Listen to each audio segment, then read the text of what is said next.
नमस्कार दोस्तों, स्वागत है आपका टेरिबल टेल्स में एक बार फिर से।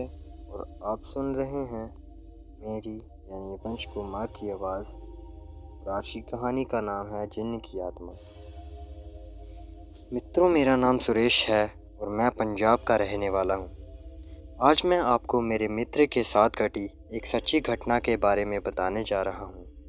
मेरे दोस्त का नाम दीपक है और हम बचपन से ही बहुत अच्छे दोस्त हैं और हमारी एक दूसरे से सारी बातें शेयर होती हैं। हम जब कॉलेज में आए थे तब दीपक की सगाई हो गई थी। वो उसकी मंगेतर से, जिसका नाम हीना था, बहुत प्यार करता था और वो दोनों रात भर मोबाइल पर बातें करते रहते थे। एक दिन की बात है, उसने मुझे बताया कि वो उसकी मंगेतर से रात को बात कर रहा था। दीपक ने उसकी मंगेतर को मिलने के लिए बोला तो उसकी मंगेतर कदली हुई आवाज़ में बोली, तू ज़्यादा मत बोल वरना तेरे को वहीं दफन कर दूंगी। दीपक एक बार तो ये सुनकर चौंक गया और फिर सोचा वो शायद मजाक कर रही होगी। फिर दीपक भी उसको मजाक में बोला, क्या कर लेगी तू मेरा, चल देखते हैं। तो वो फिर बोली, आज रात देख तेरे साथ क्या होता है। यह कहकर उसने मोबाइल रख दिया। अगली सुबह जब दीपक मुझसे मिलने आया तो वो अपनी कल रात की बात बताने लगा। उसने मुझे रात को फ़ोन वाली बात बताई और उस रात उसके साथ जो हुआ वो उसने मुझसे बताया। उसने बताया कि रात करीब 1 से 2 बजे के आसपास अचानक उसकी नींद खुली और उसके सामने एक काला लंबी दाढ़ी वाला आदमी बैठा था। वो बोलने लगा, ले आ गया मैं, अब देख तेरे साथ क्या होता है। उसने मेरा गला पकड़ लिया और उससे मेरी सांसें रुक गईं।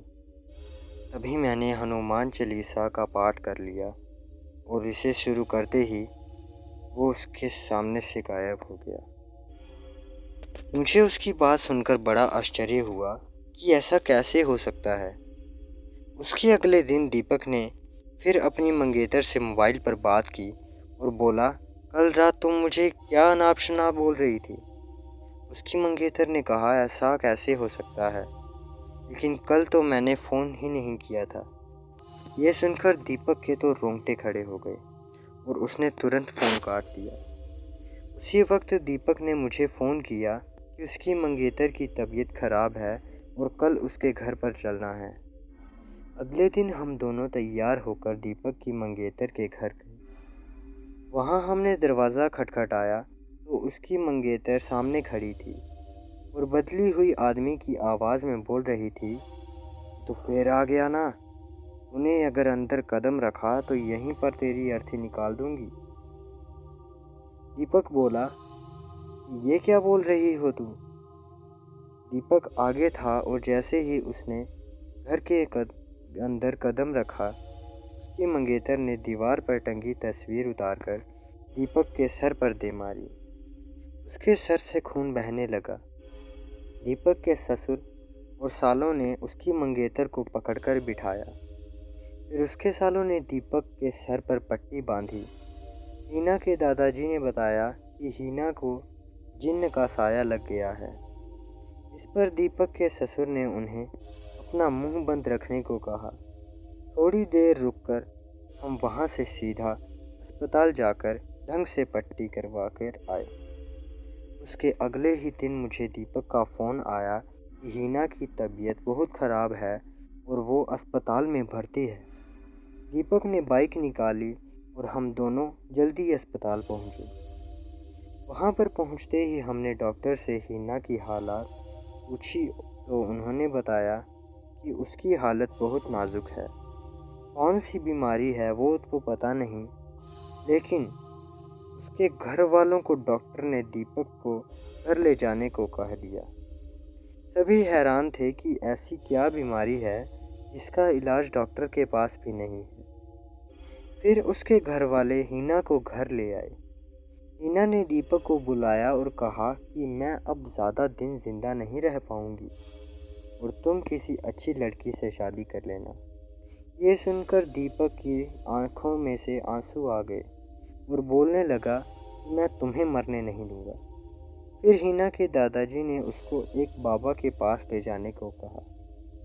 हम उसको बाबा के पास ले गए और बाबा ने बताया कि इसके ऊपर एक बुरे जिन्न का साया है, जिसकी वजह से वो इसके शरीर को नुकसान पहुंचा रहा है। अब बहुत देर हो गई है। बाबा ने बताया कि इसका एक ही इलाज है। यहाँ से 100 किलोमीटर दूर एक दरगाह है, वहाँ इसका इलाज हो सकता है। और बाबा ने बताया कि इसके साथ वही इंसान जाएगा जिसे वो सबसे ज़्यादा चाहती है। दीपक ने कहा कि मैं चला जाऊंगा, मुझे बाइक भी चलानी आती है। और रात के 2 बजे दीपक और हिना दोनों बाइक पर निकल पड़े। लेकिन आधे घंटे बाद किसी का फ़ोन आया कि दीपक और हिना का एक्सीडेंट हो गया है और वे मारे गए हैं। ये सुनकर मेरा रो रो कर बुरा हाल हो गया। मेरा सबसे करीबी दोस्त अब इस दुनिया में नहीं रहा था।